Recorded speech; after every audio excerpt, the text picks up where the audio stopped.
It's as cold as promised atop the frozen swamp that serves as Porsche's ice experience playground outside Levi, Finland.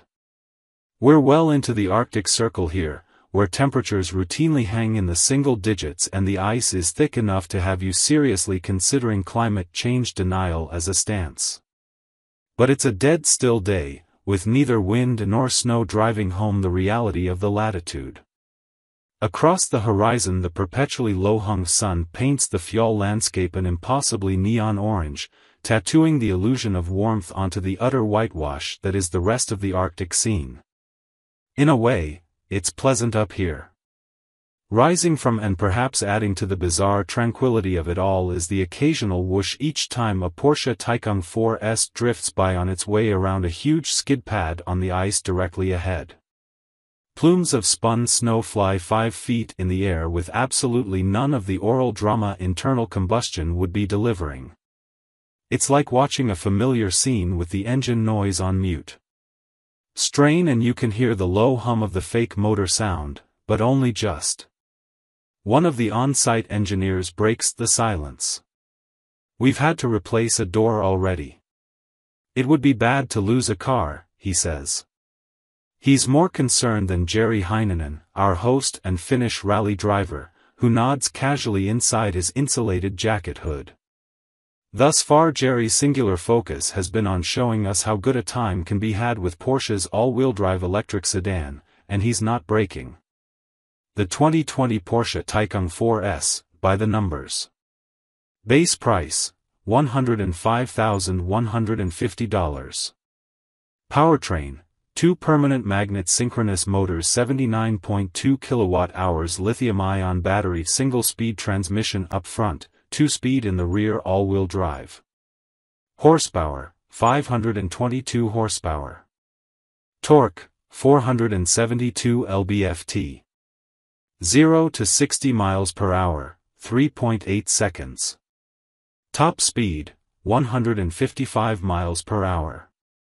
Range, 288 miles with the Performance Plus battery, WLTP cycle. Quick take, fear not, winter drifters, the Taycan is a blast in the snow. Dashing through the Finnish snow. Making efficient use of the 2 hours of light available on this December day, the young Finn has been escorting us around Porsche's seasonal facility as we drift the Taycan 4S through slalom courses and non-crossing figure eights. Picture a peanut shell. You too can hop a flight or 5 to northern Finland and book yourself a $5,000 weekend here to learn what you already know: driving Porsches on ice is a damn blast. We're culminating the day's testing here at the Traction Circle. The point, we've been told, is to experience how deftly the 4S's all-wheel drive system is able to manage the car's 479 pound-feet of torque in these extremely low traction situations. Whether you're talking the Taycan Turbo or Taycan 4S, high-performance electric cars are a whole new bag for Porsche. And just like a 911 4S in Porsche's fossil-fueled lineup, the Taycan 4S might end up being the sweet spot of the BEV line.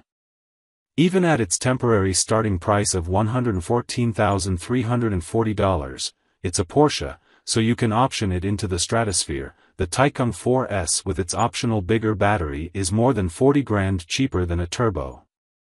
With 482 horsepower, make it 563 using the standard launch control, it's not slow. Mash the gas on a snowy road and there's some initial slippage from all of the torque being available immediately, but soon the 4S hooks up and slingshots away with little hint of its 4,954 pound curb weight. You don't feel that weight on the various ice courses, at least not when you don't want to. Perhaps this is a testament to how diligently the car's systems are working to shuffle torque around and end up with any traction at all. We're encouraged to try each course with the stability control on, in sport mode, and off.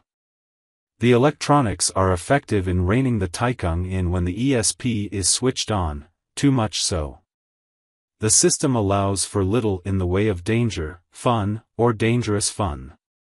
Sport mode is pretty useless for ice drifting too, because you're always going to be outside the permitted, albeit increased, yaw threshold, which causes the Taycan to get frustrated with your antics and cut power eventually. No, the stability control needs to be completely off to have fun and to get around the courses with any sort of speed.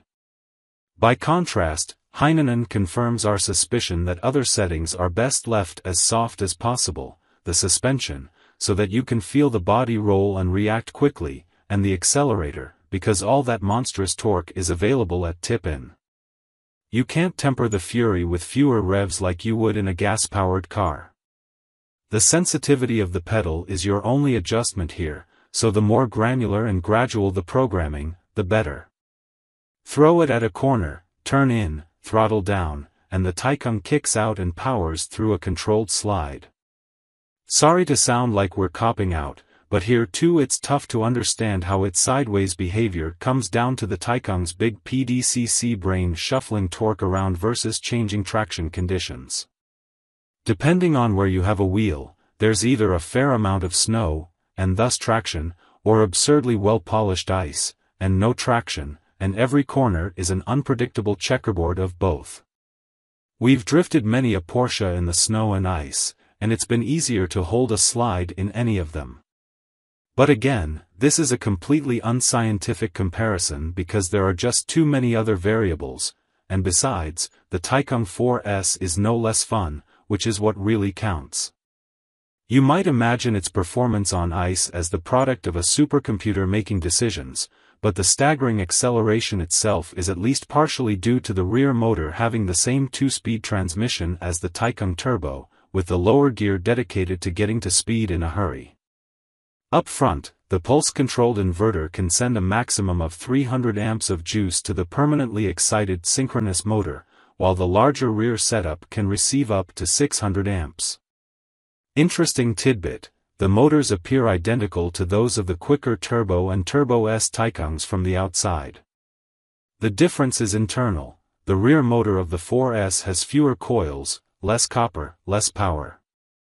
Remember that for future EV hot rodding. You'd need part numbers to tell the difference, though.